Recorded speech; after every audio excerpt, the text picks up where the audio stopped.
প্রিয় ভিউয়ার্স, আসসালামু আলাইকুম। দেশে বিদেশে যে জায়গায় আছে সবাইকে আমন্ত্রণ জানাচ্ছি সিলেক্টর ম্যাগাজিন ইউটিউব চ্যানেলের এই ভিডিও দেখার জন্য। সাথে রয়েছে আমি আমির হোসেন সাগর। আমরা এখন যে ভিডিও দিচ্ছি সিলেটের রায়হান হত্যা এবং রায়হানের বাসা আখালী নেহারিপাড়া থেকে। আমরা আজকে নতুন যে আলটিমেটাম নিচ্ছেন রায়হান হত্যার আন্দোলনের যে কমিটি ছিল সেই কমিটির যে তাদের 72 ঘন্টা আগামীকালকে শেষ হবে, সেই 72 ঘন্টার আগেই আজকে মাননীয় মন্ত্রী মহোদয় আসার কারণে কিন্তু তারা এখানে তারা নতুন কর্মসূচি ঘোষণা করেছেন এবং সেই ঘোষণাটা আমরা তাদের কাছ থেকে শুনবো।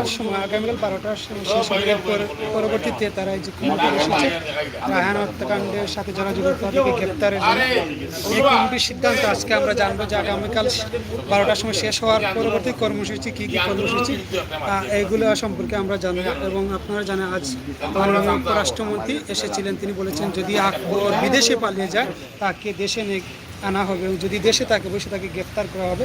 তিনি মাননীয় পররাষ্ট্রমন্ত্রী সেই আশ্বাস দিয়েছেন। এবং আমরা একটি বিকেল 3:30 থেকে 3:30 একটি গুঞ্জন শুরু হয়েছিল সোশ্যাল মিনিটের মধ্যে, সেটি ভাইরাল হয়েছিল। আকবরকে গ্রেপ্তার করা হয়েছে।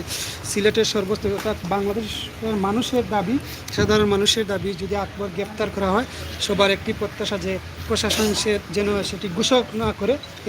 এই আশা সব মানুষের এখন বর্তমান সময়ে।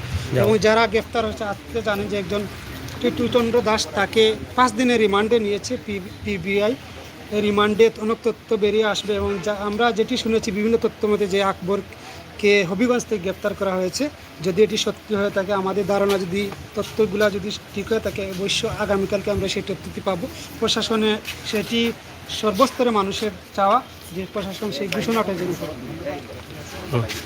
আমরা এখন কথা বলবো এই যে আগামীকাল 72 ঘন্টা শেষ হবে 12টার সময়, এর পরবর্তী কর্মসূচি কী কী নিয়েছেন আমরা এই সম্পর্কে জানবো।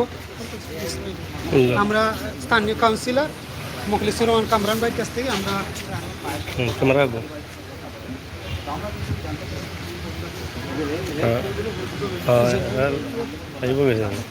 আমরা আছি এই মুহূর্তে সিলেটের রায়হান বাড়িতে। সেখানে দেখেছেন যে স্থানীয়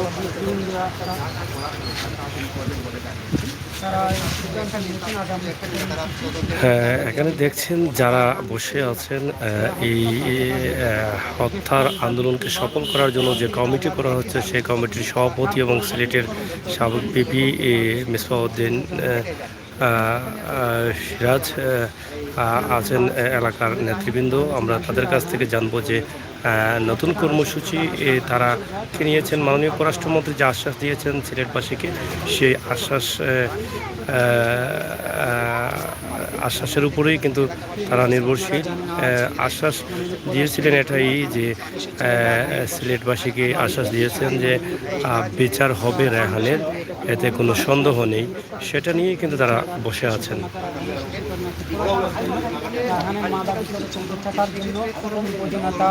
ছেলে হত্যাকারীকে যেন গ্রেপ্তার করা হয়, ফাঁসি দেওয়া হয় এবং এর পিছনে কারা জড়িত আছেন সেটি যেন খুঁজে বের করা। মাননীয় উপরাষ্ট্রমন্ত্রী আশ্বাস দিয়েছেন যে যদি আকবর দেশে থাকে অবশ্যই তাকে গ্রেপ্তার করা, বিদেশে পালিয়ে যদি যায় তাকে বিদেশ থেকে এনে তাকে বিচারের আওতায় আনা হবে, এমনটি তিনি আশ্বাস দিয়েছেন। এর প্রেক্ষিতে বিকেল 3টা থেকে 3:30টার ভিতরে একটি ব্রেকিং নিউজ হয়েছিল বিভিন্ন টিভি চ্যানেল যে আকবরকে গ্রেপ্তার করা হয়েছে। পরবর্তী ব্রেকিং নিউজ প্রত্যাহার করা হয়েছে। সোশ্যাল মিডিয়া মিনিটের ভিত্তিতে সেটি ভাইরাল হয়ে গেছিল। আকবর গ্রেপ্তার হয়েছে সেটি নিয়ে গুঞ্জন সৃষ্টি হয়েছে।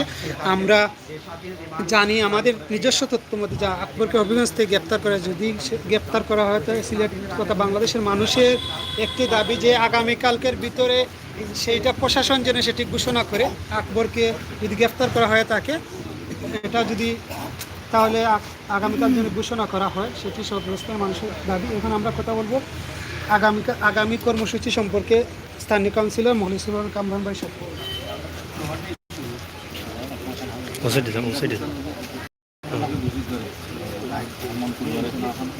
কামরান ভাই, 72 ঘন্টা আলটিমেটাম শেষ হতে যাচ্ছে আগামীকাল সম্পর্কে 12টা। এর পরবর্তীতে কী কী কর্মসূচি গ্রহণ করেছেন আর আজকে যে মাননীয় পররাষ্ট্রমন্ত্রী এসেছেন সেই বিষয়ে তিনি কী আশ্বাস করেছেন? ধন্যবাদ আপনাদেরকে। আমরা 72 ঘন্টার যে আলটিমেটাম দিয়েছিলাম, এই আলটিমেটাম আমাদের কালকে শেষ হবে।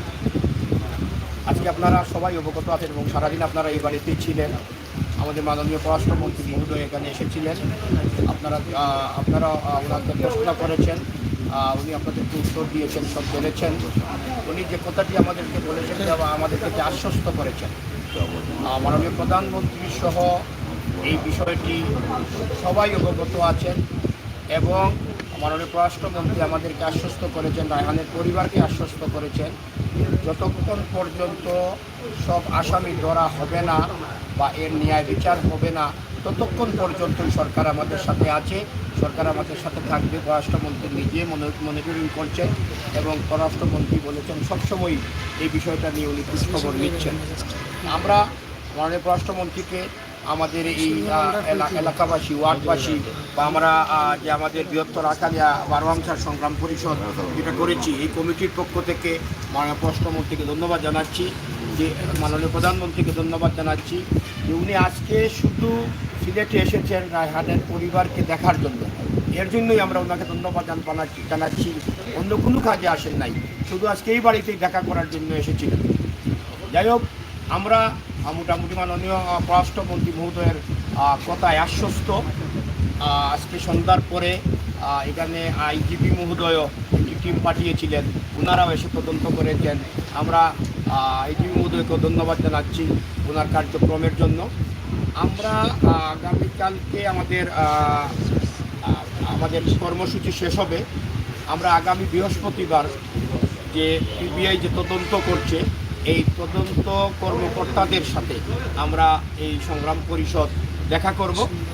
শুক্রবারে আপনাদের মাধ্যমে আমরা জানাতে চাচ্ছি, সিলেট মহানগরীর যত মসজিদ, মন্দির, গির্জা, যত ধর্মীয় প্রতিষ্ঠান আছে, এই সব প্রতিষ্ঠানগুলিতে, ধর্মীয় প্রতিষ্ঠানগুলিতে রায়হানের আত্মার মাগফিরাতের জন্য জুম্মার পরে দোয়া হবে। আর মন্দির বা গির্জায় আশীর্বাদ করবেন। আর আগামী শনিবারে আমরা আমাদের বৃহত্তর আখালিয়া বারোহামসার সংগ্রাম পরিষদের নেতৃত্বে আমরা মদিনা মার্কেটে মানববন্ধন করব। এতে আপনাদের মাধ্যমে আমরা সিলেটের সব নেতৃবৃন্দ সহ যত সংগঠন, ছাত্র সমাজ সহ ব্যবসায়ীবৃন্দ যারা আমাদেরকে সহযোগিতা করছেন, সবাইকে আমরা অনুরোধ জানাবো, আমাদের শনিবারে বিকাল 4টায় আমরা মদিনা মার্কেট পয়েন্টস ব্যবসায়ী সমিতি সহ সবাইকে আমরা অনুরোধ জানাবো যে আমাদের মানববন্ধনে উপস্থিত থাকার জন্য। পরবর্তীতে আমরা বাকি এরপরে কর্মসূচি আপনাদেরকে জানাবো। সবচেয়ে শেষ কথাটাই হলো যে যেহেতু এখানে আজকে পররাষ্ট্রমন্ত্রী এসেছেন এবং পররাষ্ট্রমন্ত্রীর কথাগুলো খুবই স্পষ্ট ছিল, খুবই সুন্দর ছিল। এখানে আপনারা দেখেছেন আওয়ামী লীগের মহানগরের প্রেসিডেন্ট সেক্রেটারি ছিলেন, জেলার প্রেসিডেন্ট ছিলেন, আমাদের সিনিয়র জেলার সেক্রেটারি ছিলেন, আমাদের আওয়ামী লীগের নেতৃবৃন্দ ছিলেন, আমাদের বাংলাদেশ আওয়ামী লীগের সাবেক সাংগঠনিক সম্পাদক, যিনি আমাদের প্রথম থেকেই আমার বড় ভাই সিরাজ সাহেব আমাদেরকে সহযোগিতা করেছেন, উনি ছিলেন। আমার বড় ভাই সাবেক কাউন্সিলর, মহানগর আওয়ামী লীগের নেতা জগদীশ বাবু ছিলেন, বৃহত্তর মদিনা মার্কেট ব্যবসায়ী সমিতির সভাপতি ছিলেন, 8 নম্বর ওয়ার্ডের বর্তমান কাউন্সিলর ইলিয়াসুর রহমান সাহেব ছিলেন, বাজারের সাবেক সেক্রেটারি সেলিম সহ আমার উপজেলার সাবেক ভাইস চেয়ারম্যান কাশেম সহ এই পরিবারের সবাই ছিলেন। এরপরে তাদের আমার এলাকার মুরব্বী শকত ভাই সহ বিভিন্ন এলাকা থেকে সবাই ছিলেন। আমরা সবাইকে শ্রদ্ধার সাথে স্মরণ করছি, সবাইকে যারা আমাদেরকে সহযোগিতা করছেন, বিশেষ করে আপনারা মিডিয়াবাসী যেভাবে আমাদেরকে সহযোগিতা করছেন, আপনাদের জন্যই আজকে রায়হানের প্রকৃত দোষী যারা এরা উদ্ঘাটিত হচ্ছে এবং এর সঠিক বিচার, ন্যায় বিচার আমরা পাবো আপনাদের মাধ্যমে। আমরা এটা আশাবাদ ব্যক্ত করছি এবং আমাদেরকে আপনারা যেভাবে সহযোগিতা করছেন, প্রিন্ট মিডিয়া, সাংবাদিক ভাইরা, তাদেরকেও আমরা আমাদের ওয়ার্ডবাসীর পক্ষ থেকে ধন্যবাদ জানিয়ে আমরা আমাদের কর্মসূচি আপনাদেরকে এখন আমার বড় ভাই প্রবীণ আওয়ামী লীগ নেতা, বাংলাদেশ আওয়ামী লীগের সাবেক সাংগঠনিক সম্পাদক জনাব মিসবাউদ্দিন সিরাজ ভাইকে কিছু বলার জন্য আমি অনুরোধ করছি। ভাই, আমরা আপনার কাছে জানতে চাই যে আজকে মাননীয় পররাষ্ট্রমন্ত্রী এখানে এসেছিলেন এবং সিলেটবাসীকে নিশ্চিত একটা বলে গেছেন যে সিলেটবাসী বিচার পাবে, আশ্বাস দিয়েছেন রায়হানের বিচার পাবে এবং আন্দোলনকে যাতে অবরোধ হরতাল না করেন সে বিষয়টা সিলেটবাসী আসলে কতটুকু আশা করতে পারেন? অনেকেই বলাবলি করছে যে এভাবে আশ্বাস দিয়ে পরবর্তীতে এই আশ্বাসের কোনো খবর থাকে না। আপনার কাছ থেকে আমরা জানতে চাই সিলেটবাসীর জন্য আরও দু একটি কথা। দেখেন, আমি আপনাদেরকে ধন্যবাদ জানাই। হযরত শাহজালালের পূর্ণভূমিতে পুলিশের হেফাজতে নিরপরাধ রায়হানকে নির্যাতন করে নির্মমভাবে তাকে হত্যা করা হয়। সেই হত্যাকাণ্ডের জন্যে এই এলাকার কাউন্সিলর জনাব মখলিসুর রহমান কামরান সহ এই এলাকার গণ্যমান্য ব্যক্তিবর্গ, আরও 8 নম্বরের কাউন্সিলর সহ সকল নেতৃবৃন্দ বসে একটি কমিটি গঠন করে তারা অত্যন্ত নিয়মতান্ত্রিকভাবে প্রতিবাদ চালিয়ে যাচ্ছে। এই প্রতিবাদ সবাই আমি উপস্থিত থেকে তাদের আন্দোলনের প্রতি সমর্থন জানিয়ে আমরা এইটুকুই বলেছিলাম, মাননীয় প্রধানমন্ত্রী দেশরত্ন জননেত্রী শেখ হাসিনা, তিনি একজন মা, আরেকজন মায়ের কুল কালি হয়েছে, আরেকজন বোনের স্বামী হারা হয়েছে, আরেকজন সন্তান তার পিতা হারা হয়েছে। আমরা নিয়মতান্ত্রিকভাবে সেই আন্দোলন, সেই মানববন্ধনের মধ্য দিয়ে জেলা প্রশাসকের কাছে আমরা স্মারকলিপি দিয়েছিলাম এবং সেই অনুরোধ করেছিলাম। ইতিমধ্যেই সেই স্মারকলিপির পর সিলেটের জেলা প্রশাসন থেকে তার মাকে সান্ত্বনা দেওয়ার জন্য এসেছেন, জেলা প্রশাসকের পক্ষ থেকে এসেছেন এবং মেট্রোপলিটন পুলিশের কমিশনার মহোদয় সহ অন্যান্য কর্মকর্তারা এসেছিলেন। যদিও 4 দিন পরে এসেছেন এই স্মারকলিপি দেওয়ার পরে। তারপরেও আমি সেদিন স্মারকলিপি দেওয়ার পর মাননীয় পররাষ্ট্রমন্ত্রীকে বলেছিলাম যে একজন নিরীহ মানুষকে পুলিশ হেফাজতে খুন করা হয়েছে, এখন পর্যন্ত প্রশাসনের বা সিভিল প্রশাসন বা পুলিশ প্রশাসনের পক্ষ থেকে কেউ যায়নি। আপনি আমাদের এমপি, আপনি আমাদের মন্ত্রী, কারণ সারা সিলেটবাসী সকল যাচ্ছে, রাজনৈতিক অঙ্গনের নেতৃবৃন্দ যাচ্ছেন, সামাজিক সংগঠনের নেতৃবৃন্দ যাচ্ছেন, সাংবাদিকরা যাচ্ছে, জনপ্রতিনিধিরা যাচ্ছে, কিন্তু প্রশাসনের কেউ যাচ্ছে না। সুতরাং আপনি আমাদের অভিভাবক, আপনি আমাদেরকে তাদেরকে পাঠান সান্ত্বনা দেওয়ার জন্য,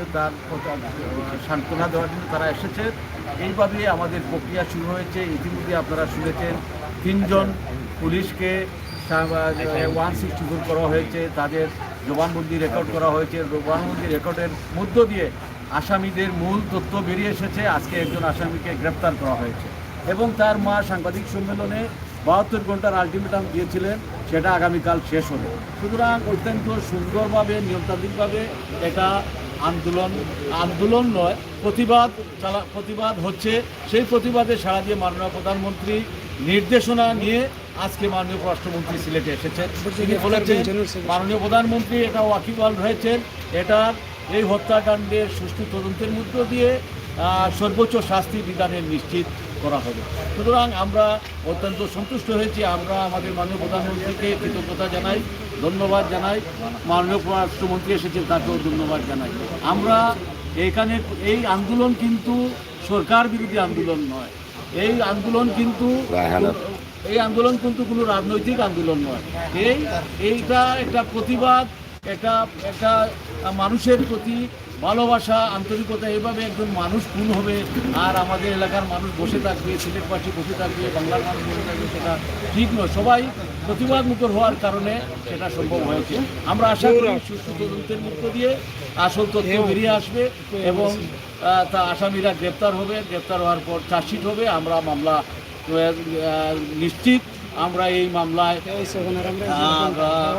এই মামলায় আমরা সর্বোচ্চ শাস্তি আমরা আদালতের মধ্যে দিয়ে আদায় করব। তবে একটা জিনিস মনে রাখবেন, অনেকেই বিভ্রান্তি ছড়ানোর চেষ্টা হচ্ছে। আমাদের মাননীয় প্রধানমন্ত্রীকে, মাননীয় স্বরাষ্ট্রমন্ত্রীকে, মাননীয় পররাষ্ট্রমন্ত্রীকে বোঝানোর চেষ্টা হচ্ছে কিছু মানুষ, কিছু দুষ্কৃতিকারীরা, যে এটা সরকার বিরোধী আন্দোলনের দিকে আমরা উস্কানি দিচ্ছি। এটা কোনোভাবেই নয়। আমি একজন সরকারি দলের শীর্ষ পর্যায়ে আছি। কোনোভাবে আমরা সরকার পরিবর্তনের আন্দোলনে একজন লোক যে তাদের হেফাজতে মারা হয়েছে, কার গাফলাতি, কারা মেরেছে, সেটা সুষ্ঠু তদন্তের মধ্য দিয়ে আমরা এগিয়ে দিতে চাই। আমরা মৃত্যুর আগ পর্যন্ত কোনো হত্যাকাণ্ড হলে আমরা সেটা বলবো, সেটা তো সরকার বিরোধী হতে পারে না। যে অপরাধ করবে তার অপরাধীর বিরুদ্ধে আমরা আমাদের আওয়াজ থাকবে, আমাদের কণ্ঠ থাকবে, আমরা সেভাবে এগিয়ে যাব। আমরা আপনাদেরকে সহযোগিতা চাই, আমাদের সাংবাদিক বন্ধুদেরকে, আমাদের সাংবাদিক বন্ধুগণ যেটা অতীতে যেভাবে ভূমিকা পালন করেছেন এটা তো ভূমিকা পালন করবেন, যাতে আমাদের সংবাদকর্মীদের মধ্যে, সাংবাদিক বন্ধুদের মধ্যে যাতে কোনো ধরনের ফাটল না ধরাতে পারে দুষ্কৃতিকারীরা এবং সরকার বিরোধী যারা চক্রান্ত করবেন তারাই এই ষড়যন্ত্রের মধ্যে থাকবেন। কিন্তু ষড়যন্ত্র করে কোনো লাভ হবে না। আমরা সঠিক পথে আপনাদের মাধ্যমে আমরা এগিয়ে যাবো ইনশাল্লাহ, সেটা ন্যায় বিস্তার হবে। আমাদের কামরান আপনাদের কর্মসূচি জানিয়েছেন, আমরা তদন্তকারী সংস্থার সাথে বৃহস্পতিবার আগামী বুধবার দেখা করব এবং শুক্রবার আল্লাহর কাছে আমরা প্রার্থনা করব। শনিবার আমরা আবার মানববন্ধনে মিলিত হব। যতক্ষণ পর্যন্ত এই খুনি আকবর গ্রেপ্তার হচ্ছে না ততক্ষণ পর্যন্ত আমরা এইভাবেই আমরা আমাদের ভাই এখানে একটি ছোট্ট একটি প্রশ্ন, আমরা শেষ প্রশ্ন, আমরা সন্ধ্যা থেকে দেখছি যে আকবর গ্রেপ্তার হয়েছে সেরকম একটি গুঞ্জন উঠেছে, সেটাকে আসলে আপনারা কিভাবে দেখছেন? অনেকে বলছেন যে তদন্তের স্বার্থে হয়তো গ্রেপ্তার করে প্রথম এটা কোনো একটা সূত্র এটা জানিয়ে দিয়েছিল, পরবর্তীতে তারা আবার টিভিতে যখন গোপন রেখেছে, এটা আপনারা আসলে কি মনে করছেন? এটা আমাদের অত্যন্ত বিশ্বস্ত এবং আস্থা প্রতীক পিবিআই, তারা পুলিশ ইনভেস্টিগেশন ব্যুরো, তারা তদন্ত করছেন। আমরা তদন্তে কোনো হস্তক্ষেপ করব না। তারা তাদের তদন্তের সাথে যা করার দরকার তারা করবেন। আমাদের পূর্ণ বিশ্বাস এবং পূর্ণ আস্থা রয়েছে আমাদের সংগ্রাম কর্মীদের পক্ষে। ধন্যবাদ আপনাদের সকলকে। ঠিক আছে, প্রিয় দর্শক দেখলেন আপনারা এখানকার যে নেতৃবৃন্দ আছেন, আমরা তাদের কাছ থেকে কথা বলেছি এবং তাদের কাছ থেকে জানার চেষ্টা করেছি যে আগামী কর্মসূচি কী রয়েছে। মাননীয় সিলেটের অভিভাবক যারা আছেন কিছুক্ষণ আগে শুনলেন। আপনাদেরকে ধন্যবাদ জানিয়ে শেষ করছি। সবাইকে ধন্যবাদ।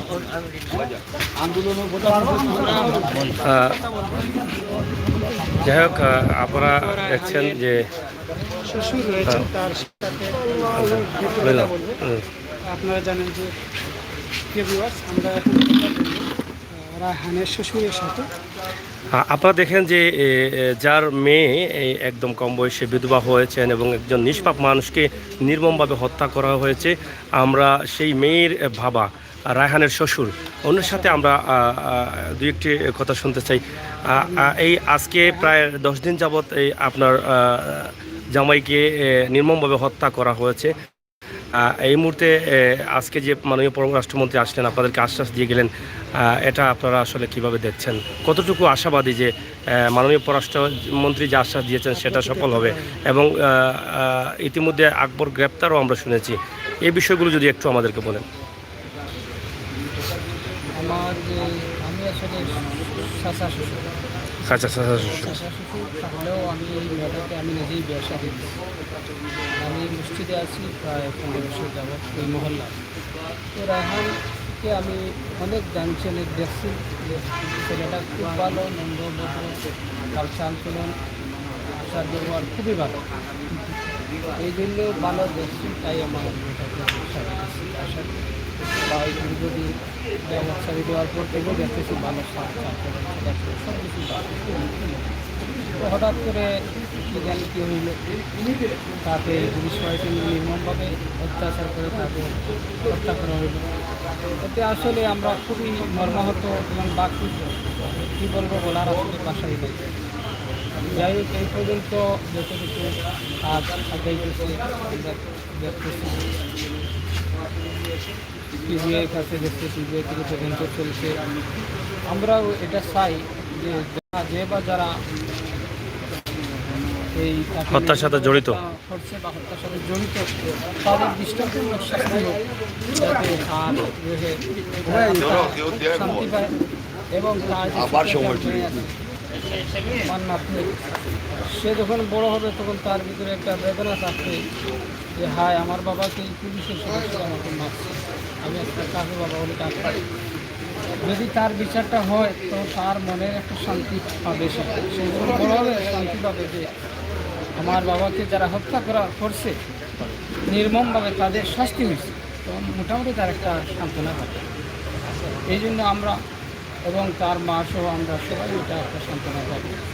আমরা বর্তমান সরকারের কাছে, মাননীয় প্রধানমন্ত্রীর কাছে এটাই আমাদের প্রত্যাশা। আর আজকে যে আমাদের পররাষ্ট্রমন্ত্রী মহোদয় আসছিলেন, তিনি আমাদেরকে এই ব্যাপারে আশ্বস্ত করছে এবং তিনি বলছেন যে যত সুরক্ষা বাহিনী সবাই কাজ করতেছে এবং তিনি আমাদেরকে আশ্বস্ত করবেন যে অবশ্যই তার যারা তাকে হত্যা করছে নির্মমভাবে তাদের বিচার হবেই এবং তাদেরকে শাস্তির আওতায় আনা হবে। এজন্য এই আইন শৃঙ্খলা বাহিনী তৎপর আছে এবং তারা চেষ্টা চালিয়ে যাইতেছে এবং তিনি আমাদেরকে আশ্বস্ত করছেন যে বিচার হবেই। আমরা তার কথায় মোটামুটি আশ্বস্ত আছি। ধন্যবাদ আপনাকে। রায়হানের চাচার সাথে আমরা দুই একটি কথা শুনে নিই। আজকের মাননীয় পররাষ্ট্রমন্ত্রী যে আসলেন, কথা বললেন, আপনারা শুনেছেন, এ বিষয়ে আপনারা কতটুকু সন্তুষ্ট আছেন? একদম শর্টে আপনি একটু বলেন।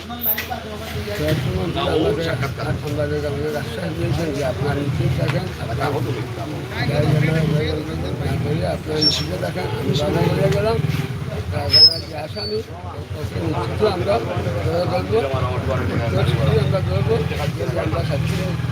মোকাবিলা করবো। আপনারা ঠিক রাখেন, আমি বাধা করে গেলাম। আশা করি দেখা থেকে একটা পুলিশের আর কিছু ফেডারেশন কাজ করেন গেছে আপনার একবার অনিচ্ছে আমরা ধরিয়া শাস্তি করবো। আপনার নিশ্চিত করেন। ধন্যবাদ আপনাকে। আমরা একদম ছোট্ট করে আপনার কাছ থেকে একটি কথা শুনতে চাই। আপনারা প্রথম থেকে কষ্ট করেছেন এবং রায়হানের প্রবুদ্ধ ভাই আপনি, আপনারা অনেক মামাতো ভাই, অনেক দায়িত্ব রয়েছে আপনাদের। আমরা একটু জানতে চাই যে আজকের মাননীয় পররাষ্ট্রমন্ত্রী আসছেন এবং আপনাদেরকে যে আশ্বস্ত দিয়ে গেছেন, সেই আশ্বস্ত কতটুকু আপনারা নিশ্চিত আছেন যে আপনাদের বিচার আপনারা পাবেন? মাননীয় পররাষ্ট্রমন্ত্রী আমরা মুরব্বী এবং সিলের একার সঙ্গে তাই আমরা আশ্বাস দেওয়া গেছে যে যতক্ষণ পর্যন্ত খুনি আকবর গ্রেফতার হয়েছে না, প্রশাসন আমরা লোকে থাকবো এবং আমরা ও সান্ত্বনা দিছি যাতে আমরা বড় ধরনের কোনো আন্দোলন না যায়। আমরা ওভাবে রয়েছি। তখন আমার কাউন্সিলর কইছেন আপনারা যেহেতু বৃহস্পতিবারে আমরা পুলিশ পরিদর্শক আমরা বলব, শুক্রবারে প্রত্যেক মসজিদে দোয়া, শনিবারে আমরা মানববন্ধন মদিনা মার্কেট। ঠিক আছে প্রিয় দর্শক, আপনারা শুনলেন পররাষ্ট্রমন্ত্রী একজন আমরা আমার কথা কিছুক্ষণ আগে আইটি সাহেবের মানুষ পাঠিয়েছেন পুলিশ, তার হিসেবের উপর খুশি। বাট আমরা কোথায় যে আকবরে অ্যারেস্ট করা এক কথা পিছনে যারা জড়িত তাদের সব যে জড়িত থাকবো তারা ধন্যবাদ। প্রিয় দর্শক, দেখলেন আগামী কর্মসূচি যেটা রয়েছে সেই কর্মসূচি আমরা জানলাম রায়হানের বাসা নেহারিপাড়া থেকে। আশা করব আপনারা দেশে বিদেশে যারা আছেন অবশ্যই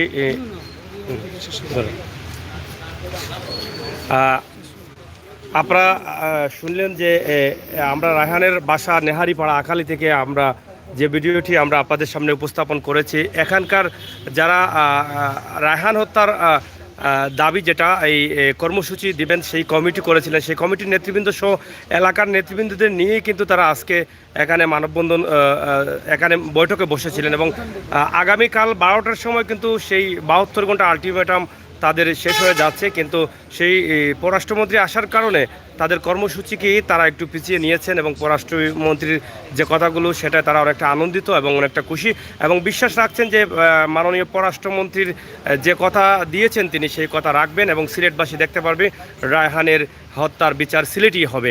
এবং অনতিবিলম্বে পররাষ্ট্রমন্ত্রী আশা দিয়েছেন যে সরকারি নীতিমালার ভিতরেই কিন্তু আকবরকে গ্রেপ্তার করা হবে। তাই তিনি বলে গিয়েছেন যে রাজন হত্যার উদাহরণ দিয়েছেন, রাজন হত্যার আসামিও কিন্তু বিদেশে পালিয়ে গিয়েছিল, সেখান থেকেও আমরা নিয়ে আসছি। তাই আসুন আমরা সবাই মিলে আমাদের কমেন্টের মাধ্যমে প্রতিবাদের বার্তা লিখি এবং সবাই ভিডিওগুলো শেয়ার করি। এই ভিডিওগুলো শেয়ার করে রায়হান হত্যার বিচার পর্যন্ত আমাদেরকে থাকতে হবে, আমাদেরকে জানতে হবে এবং দেশে বিদেশে যে যেখানে আছেন সবাই আপনাদের মতামত আমাদের কমেন্ট বক্সে লিখবেন। ভালো থাকুন, ভালো রাখুন, অন্যায়ের প্রতিবাদ করুন। আল্লাহ হাফেজ।